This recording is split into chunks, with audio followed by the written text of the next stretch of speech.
በትክክል ብሩን ባላውቀውም ወደ 178 ሚሊዮን ብር አካባቢ ሰጥተውናል። ማንኛውንም ባንክ የምትጠቀሙ ግለሰቦች አስቸኳይ ጥንቃቄ እንድታደርጉና ከወንጀል ተጠያቂነት እንድትድኑ ከባድ ማስጠንቀቂያ ተላልፏል። እናንተ ሳታውቁት ለስላሴ ጾታ አላቸው የሚል አዲስ አጀንዳ ደግሞ ተፈብርኮልናል። እንግዲህ በገባንም ባልገባንም መልኩ እንድንንጫጫም እንግዲህ ተመልተነካች። በቀደም ብቻ 31 ሚሊዮን ብር ለካሳ አውጥተናል። ገና በቀደም ብሩ ተነካ አላችኋለሁ። እግዚአብሔር ጾታ የለው። ጾታ ለፍጥረታት የተሰጠ ስለሆነ አንቺ ስላሴ እንላለን፣ አንተ ስላሴ እንላለን። ለስላሴ ጾታ የላቸው። እንኳን ለስላሴ ለመላእክት ጾታ የላቸው። ውይ ይቺ ወረቀት ስንት ነገር እንደው ስትል እንደከረመች ማለት ነው። ሰላም እናንተ ይሁን። እንደምን አላችሁ? እንደምን ቆያችሁ? አሜን። የአምላካችን የልዑል እግዚአብሔር ስሙ የተመሰገነ ይሁን። በአዲስ ቪዲዮ ተመልሻለሁ። እንግዲህ በዛሬው ቪዲዮ የምንመለከተው ርዕሰ ሊቃውንት አባ ገብረ ኪዳን ግርማ ከምዕመናን የሰበሰቡት 178 ሚሊዮን የሚጠጋ ገንዘብ ወዴት አለ የት ነው የሚሉ ጥያቄዎች በስተዋልኝ። ለእርሱ ደግሞ ርዕሰ ሊቃውንት አባ ገብረ ኪዳን ምን ላይ ሰጥቷል፣ ምንድነው የሆነው፣ ገንዘቡ ምንድነው የደረሰበት አደጋ፣ እንዲሁም ደግሞ ጥሪ ያስተላልፈዋል። ይህንን ተከትለው አባ ገብረ ኪዳን ጥሪ ያስተላልፈዋል። እሱን የማስመለክታችኋል ማለት ነው። እንዲሁም በስላሴ ዙሪያ የተነሳ የክደት ትምህርትን በጣም ድንቅ በሆነ ሚስጥር አደላድለው ያወቁ መምህራችን ምን ላይ ሰጠውበታል ማለት ነው። እንዲሁም ደግሞ አንዳንድ የማስጠንቀቂያ ቪዲዮዎች አሉ። እሱን የምንመለከት ይሆናል።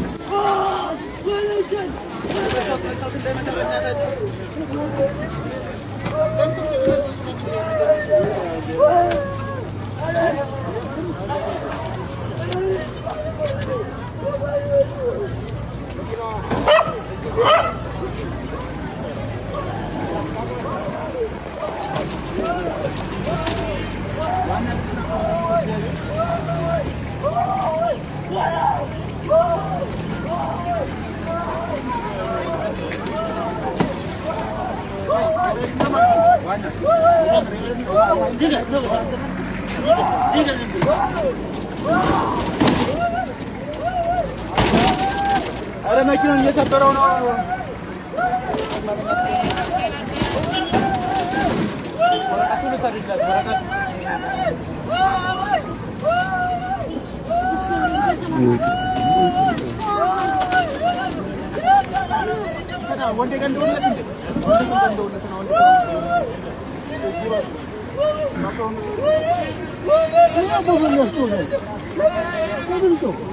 ማንኛውንም ባንክ የምትጠቀሙ ግለሰቦች አስቸኳይ ጥንቃቄ እንድታደርጉና ከወንጀል ተጠያቂነት እንድትድኑ ከባድ ማስጠንቀቂያ ተላልፏል። እናንተ ሳታውቁት አካውንታችሁ ለተለያዩ አካላት ለወንጀል መፈጸሚያነት እየተከራየና እየተሸጠ እንደሚገኝም ተገልጿል። አጭበርባሪዎች ራሳቸውን ከተጠያቂነት ለመጠበቅ ሲሉ የሰዎችን የባንክ አካውንት እስከ 5000 ብር በሚደርስ ክፍያ በመግዛትና የሞባይል ባንኪንግ የይለፍ ቃል በመረከብ ህገወጥ ገንዘብ ለማዘዋወር እየተጠቀሙበት ይገኛሉ። በመሆኑም ማንኛውም ሰው ገንዘብ በአካውንታችሁ ገቢ ይደረግና ለሌላ ሰው አስተላልፉልኝ ቢላችሁ ፍጹም ጥንቃቄ ልታደርጉ እንደሚገባና በማወቅም ሆነ ባለማወቅ አካውንታችሁን አሳልፎ መስጠት እስከ 25 ዓመት በሚደርስ ጽኑ እስራት ሊያስቀጣ እንደሚችል ህጉ ቀጥታ ተጠያቂነት የሚያደርገው የአካውንቱን ባለቤት መሆኑን የፌዴራል ጠቅላይ አቃቤ ህግ ምክትል ዳይሬክተር ወይዘሮ ወርቅ ተስፋዬ አሳስበዋል። ሐሳባችሁን በኮሜንት አጋሩ።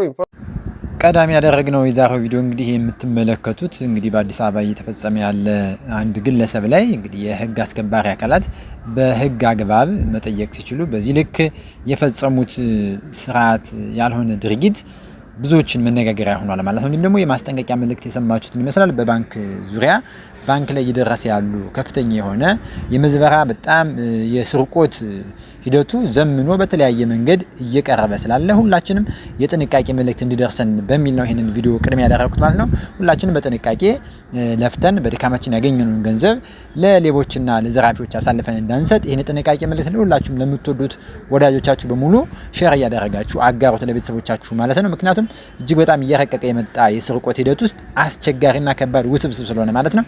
እንግዲህ በቀጣይ የምንመለከተው ርዕሰ ሊቃውንት አባ ገብረ ኪዳን ከምዕመናን የሰበሰቡት 180 ሚሊዮን የሚጠጋ ገንዘብ ምን ሆነ ላላችሁ በተለይ ሙሳቸው በጣም በምሬት ተናገሩት። አንዲት ወረቀት ይዘው በእጃቸው ታይተዋል። ያ ወረቀት ምንድነው? በጣም ከፍተኛ የሆነ ውጣ ወረድ የደረሰባቸው እንደሆነ በዚያ ወረቀት ተነሳ ተመልክተናል። ከፍተኛ የሆነ ትልልቅ መስሪያ ቤቶች ዘንድ የገባች ወረቀት ናት። ያቺ ወረቀት ምንድናት? ምን ይዛለች? ለብዙዎች ሚስጥር ሆኗል። እሳቸው የሚሉን እንስማ። ውይ ይቺ ወረቀት ስንት ነገር እንደው ስትል እንደከረመች ማለት ነው። አሁን ይቺ ናት መሬቲቱ እንግዲህ ይኸውላችሁ።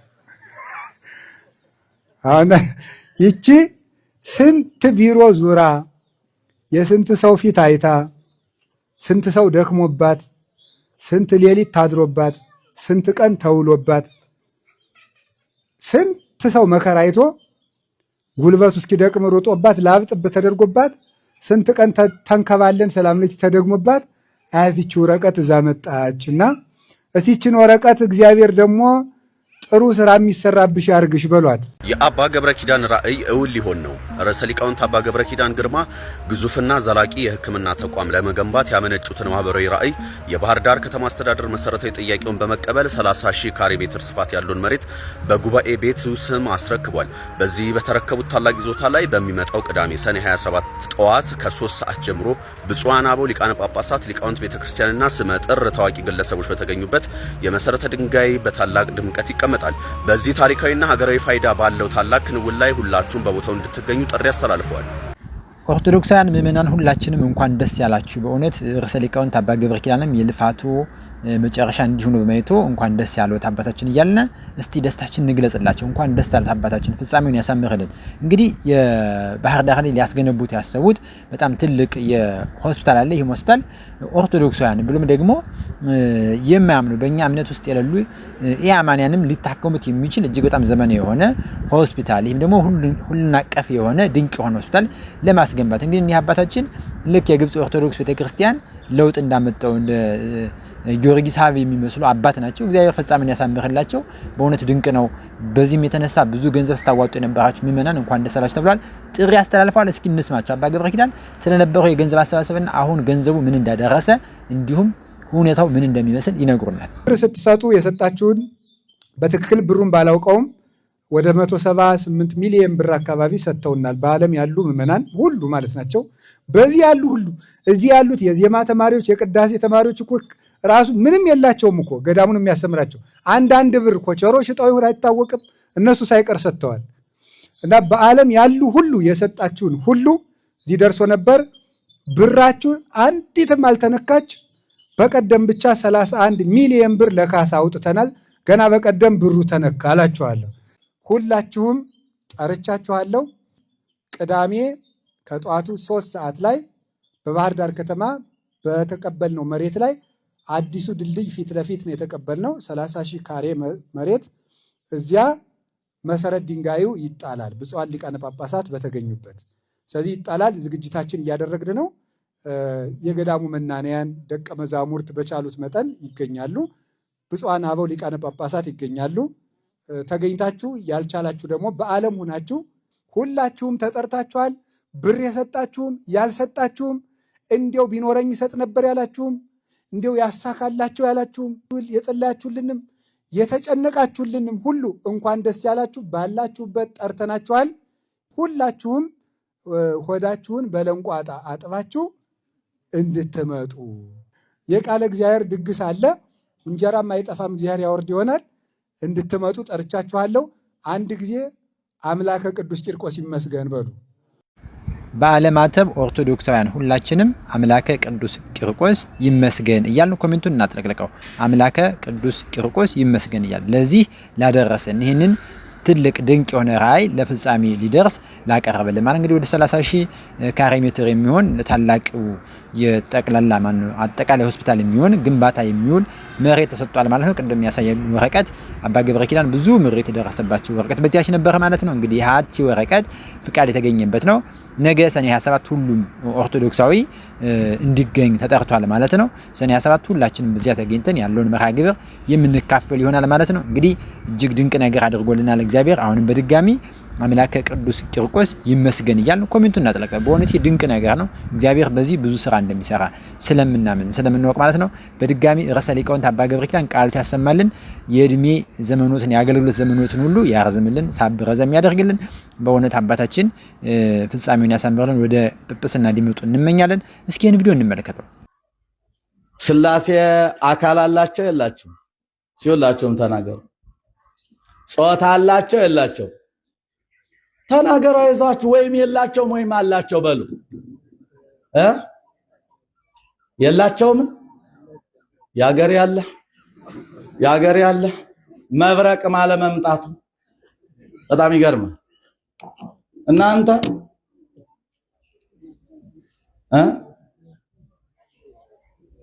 የእንታ ቃለ ሕይወት እርሶም ባሉበት ልናገር። አንድ ሰው ሲሰብክ ስለሰማው ሊቀ ስልጣናት እንኳን ኖሩ ዛሬ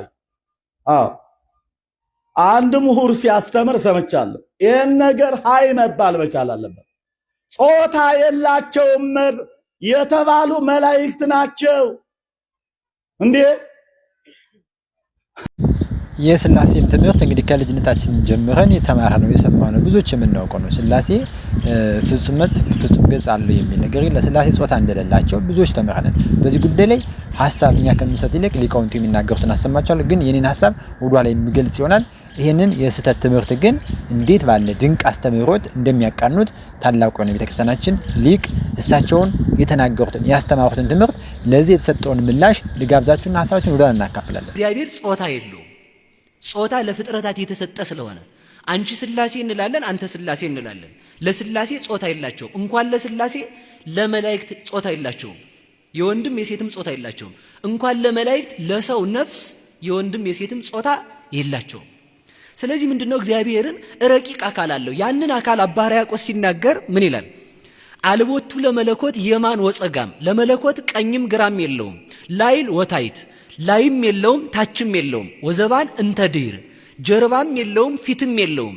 በዘይት ራእይ ወበዘይት ገመር፣ ሰው እንደሚያውቀው አኮ ዘቦቱ ለመለኮት ክበብ ከመፀሐይ፣ ለመለኮት እንደ ፀሐይ ያለ ክብ አካል የለውም፣ እንደ ሰውም ያለ ፊት የለውም። ማለት ከፍጥረታት ሕግ በላይ ነው። አካሉ ረቂቅ ነው። ሰው ሊያውቀው አይችልም ማለት ነው እንጂ እግዚአብሔር ዝርው ነው ማለት አይደለም። ለእግዚአብሔር ዓይን እንዳለው ጆሮ እንዳለው ግን ያ ሲባል ደግሞ ሰው እንግዲህ የሚያስበው እንደ ራሱ እንዳያስብ ደግሞ እፈራለሁ። ያ ማለት ምን ማለት ነው? ለእግዚአብሔር ጆሮ አለው ሲባል አሁን ሰው መስማት የሚችለው እዚህ ጆሮው ላይ ብቻ ነው ማለት ነው። ያው በጥቅሻም ይሰማል፣ በዓይንም ይሰማል። ሰው ያው አንድን ሰው እንደዚህ ብለው ይመጣል አይደል? ምንድነው ያልኳቸው እናንተ እና ነው ያልኩት ማለት ነው። ስለዚህ በዓይንም ይሰማል ማለት ነው። ጆሮ አለው እንደ ሰው ሲባል እግዚአብሔር እንደዚህ ቁጭ ያለ እንደዚህ ቅርጽ ከጥያቄ ምልክት የመሰለ ጆሮ አለው ማለት እንዳልሆነ ግን ሰው መረዳት አለበት። ስላሴ ወንድም ሴትም አይደሉም። እሺ ይሄን ወቁት። እውነቴን ነው። አሁን የስላሴ ስላድሮ በሽማግሌ ስታዩት ስላሴ ወንድ ነው አይባልም። እሺ ስላሴ ወንድም ሴትም አይደለም። እንኳን ስላሴ እስኪ ነፋስ ወንድ ነው ሴት ነው? ነፋስ ወንድ ነው ሴት ነው? በሉ እንጂ ንገሩኝ። አይታወቅ። ጾታ የለውም ነው የሚባለው። እሺ ጾታ የለውም በሉ፣ ጾታ የለውም በሉ እንጂ። እሺ ፀሐይ ሴት ናት ወንድ ናት? ፀሐይ እቺ እናንተ ሰፈሯን አይደለም፣ እቺ ሰማይ ላይ ያለችውን ነው። ሴትም ወንድም አይደለችም። እሺ ብርሃን ሴት ነው ወንድ ነው? ብርሃን የሚባለውን ሰውዬ አይደለም አደራ። ሴትም ወንድም አይደለም። እሺ ነፍስ ሴት ናት ወንድ ናት? ሴት ናት ወንድ ናት? በሉ እንጂ ንገሩኝ። እሺ ገብርኤል ወንድ ነው ሴት ነው? አሁን እናንተ ድፍረት ሊመስላችሁ ይችላል። እውነቴን እኮ ነው አይደል? እኔ እንደዚያ ድፍረት አይደለም። ለመላእክት፣ ለሰው ነፍስ፣ ለነፋስ፣ ለፀሐይ፣ ለእግዚአብሔር ጾታ የለም። ይሄን ያዙልኝ በደንብ አድርጋችሁ። ጾታ የሚያስፈልገው ጥንቱን ለምንድን ነው? ለሚባዛ አካል ነው የሚያስፈልገው። ማን ነው ጾታ ያለው ከተባለ ሰው ብቻ ነው። ሰው ብቻ። ሌላው ከሚድኑት ነው ያልኩት። እሺ በሬ ሴትና ወንድ የለም አላልኩም። ሰው እኮ አስቸጋሪ ነው። እንደዛ ነው የሚያስበው ደግሞ ማለት ነው።